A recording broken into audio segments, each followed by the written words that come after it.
സൈന്യം അടിച്ചെടുത്ത് തെല്ലൊന്നും ചിന്തിക്കാതെ അവരിറങ്ങി. ഒടുവിൽ യുവതയുടെ ആത്മാർത്ഥതയ്ക്ക് സൈന്യത്തിന്റെ സല്യൂട്ട്. വെള്ളി രാത്രി മുണ്ടക്കയിലാണ് ഡിവൈഎഫ്ഐ സേവന സന്നദ്ധതയുടെ പുതുചരിത്രം രചിച്ചത്. വെള്ളി വൈകിട്ട് 5ഓടെ തിരച്ചിൽ നിർത്തി മുണ്ടക്കയിൽ നിന്ന് മടങ്ങാനുള്ള ഒരുക്കത്തിലായിരുന്നു സൈനികർ. ഈ സമയമാണ് ചെളി മൂടിക്കിടക്കുന്ന കലിങ്കിന് മുകളിൽ റഡാർ പരിശോധനയിൽ പുതിയ സിഗ്നൽ ലഭിച്ചത്. 7% വരെയുള്ള സിഗ്നലായിരുന്നു അത്. കലിങ്കിനുള്ളിൽ ആരെങ്കിലും കുടുങ്ങിയോ എന്ന സംശയം ബലപ്പെട്ടു. അവിടെ പൂർണ്ണമായും അടിഞ്ഞുകൂടിയ ചെളി മണ്ണുമാന്തിയന്ത്രം ഉപയോഗിച്ച് നീക്കാനാവുമായിരുന്നില്ല. അതിലിറങ്ങുന്നത് അപകടമാണെന്ന് ആശങ്ക പരന്നു.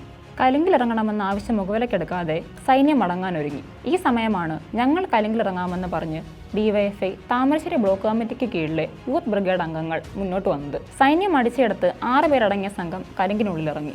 ഏറെ ക്ലേശപ്പെട്ട് ചെളി നീക്കി. പരിശോധനയിൽ അവിടെ മനുഷ്യ സാന്നിധ്യമില്ലെന്ന് ഉറപ്പുവരുത്തി. ഇതിനിടെ മുഖ്യമന്ത്രിയുടെ ഓഫീസിൽ നിന്ന് കലിങ്ക് പരിശോധിക്കാൻ സൈന്യത്തിന് നിർദ്ദേശമെത്തി. യൂത്ത് ബ്രിഗേഡിന്റെ സേവനത്തെ അഭിനന്ദിച്ച സൈനികർ തുടർ പരിശോധനയിൽ ഡിവൈഎഫ്ഐ പ്രവർത്തകർ മാത്രം നിന്നാൽ മതിയെന്നും മറ്റുള്ളവരോട് മാറി നിൽക്കാൻ നിർദ്ദേശിച്ചു. ഡിവൈഎഫ്ഐ പ്രവർത്തകർ ചെളി മൂടിക്കിടന്ന തൊട്ടടുത്ത കടമുറി തുറന്ന് പരിശോധിച്ച് മനുഷ്യ സാന്നിധ്യമില്ലെന്ന് ഉറപ്പുവരുത്തുകയായിരുന്നു.